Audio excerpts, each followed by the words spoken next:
حضرت عائشہ رضی اللہ تعالیٰ عنہ فرماتی ہیں بعد میں نے نبی پاک صلی اللہ علیہ وسلم سے پوچھا یا رسول اللہ یہ آپ نے کیسا معاملہ کیا کہ ابو بکر اور عمر رضی اللہ تعالیٰ عنہما وہ آئے تو آپ اسی طرح لیٹے رہے، لیکن جب حضرت عثمان آئے تو آپ سیدھے ہو کر بیٹھ کے اپنے کپڑوں کو درست کیا اور پھر حضرت عثمان کو اندر آنے کی اجازت دی۔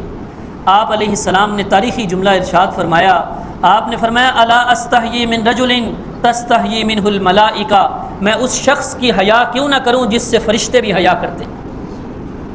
جس سے آسمان کے فرشتے بھی حیا کرتے ہیں، میں اس شخص سے حیا کیوں نہ کروں۔ اور ایک روایت کے الفاظ ہیں، نبی پاک صلی اللہ علیہ وسلم نے فرمایا میں اس وجہ سے سیدھا ہو کر بیٹھ گیا اور کپڑے کو میں نے درست کیا کہ مجھے ڈر تھا کہ عثمان اتنا حیا والا شخص ہے، اگر وہ مجھے اس حالت میں دیکھتا تو وہ پھر مجھ سے بات نہ کر سکتا، جس مقصد کے لیے وہ آیا ہوتا پھر وہ اپنا مقصد میرے سامنے بیان نہ کر سکتا، اسی طرح بیٹھا بیٹھا رہ جاتا اور پھر چلا جاتا، میرے ساتھ بات نہ کر سکتا، اس لیے میں